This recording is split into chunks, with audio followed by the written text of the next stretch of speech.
This is 2C part 5, where you are asked to produce a summary of the payments that the instructors will have to make. You're asked to include the information shown here. So what we're going to do is start off by creating space for that information to be included.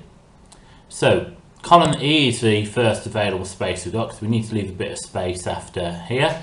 So I'm going to put in here the total repayments, the total interest.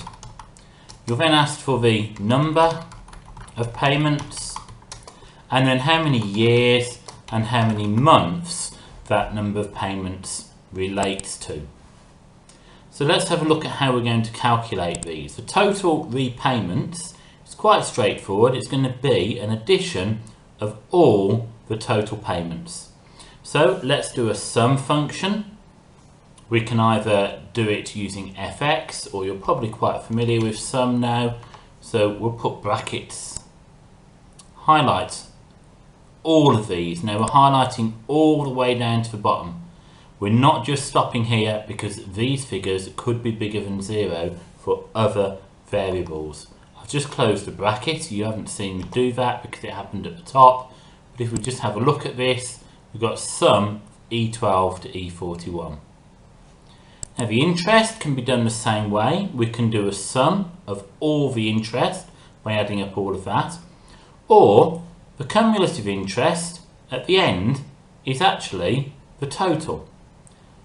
So either way we'll do it. We'll just do a sum at this stage, and we'll add up all the interest going down here. Remember to include all the blanks which could be have data in them later on. Okay, our number of payments. Right, so what we want to do is we want to count how many payments have been made. Now it's not just going to be 30. As you can see, we've made less payments than 30. It's not just going to be the term multiplied by the number of payments per year 6, because that would be 24, because here we've got bonus payments, which means it's paid before that term. So we need to count these values, but we can't just count that area there, because we may have payments in here in the future. So we can't just say count how many values are there. What we need to do is we need to count the values that are not 0. In other words, they're above 0.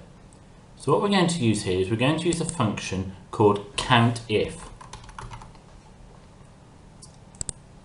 Okay, so there's COUNTIF. Now what COUNTIF will do is it will only count data that meets a certain requirement. So let's put in our range. Our range is all the total payments.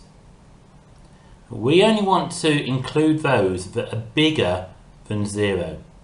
And what we have to do here is our criteria has to be put into speech marks. Okay, so it's got to be greater than 0. And you can see here it's going to tell us that if we do that, at the moment it's going to count 20 of them. So that's what we want. If we have a look at the function that it's put in, it's count if in that range the value is greater than 0. Okay, the number of years, right? We know that there are 6 payments in a year, and so if we look at how many payments we've got 20 payments taking place in total. If we were to divide that by 12 and multiply by 2, we would get the number of years. Let's have a look. So here we go. We multiply this value here by 2, because that gives us the total number of months. Remember, it's bi-monthly. So if we multiply the number of payments by 2, it gives us the total number of months. And if we were to divide by 12, that gives us the fact that it's going to be 3 1/3 years. But we're going to be doing it in years and months. So what we actually want to do is use a function called int, which finds the integer value of this, which will be 3.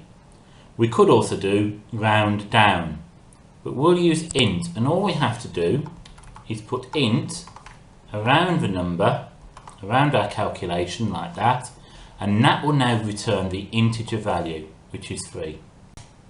Now we're ready to calculate the number of months. To calculate the number of months, we could just simply multiply the number of payments by 2. Now the problem with doing that is the total number of months.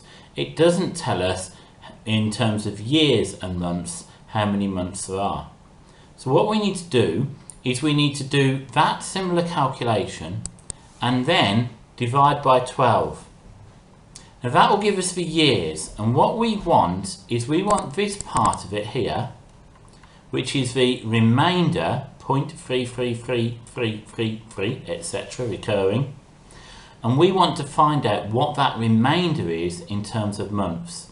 So if we were to divide 20 times 2 by 12, what would the remainder be? Now we call this modulus. So if we wanted to find the remainder when divided by 12, we'd be looking for modulus 12 of that figure. So the modulus is done using the mod function, and then we simply put in here, you can see we put the number and the divisor. So the number is 20 times 2, that gives us the total number of months. The divisor is 12, so if we were to divide it by 12, what would the remainder be? So if we close our brackets there and press enter, we can see the remainder would be 4. So what this is telling us is the total repayments in this case will be 18,000, nearly £200. The total interest that's going to be paid will be 3,000, nearly £200. Number of payments will be 20, number of years will be 3, number of months will be 4. Now if I was to change the APR to 13.5% and the lease amount to 16,500, which are the figures we're using, you can now see that these figures also change, and we can see that this would be paid over a period now of 3 years and 2 months. Now our 14% has lost its decimals, so let's just put that back to 13.5. Right, so that is the summary of payments.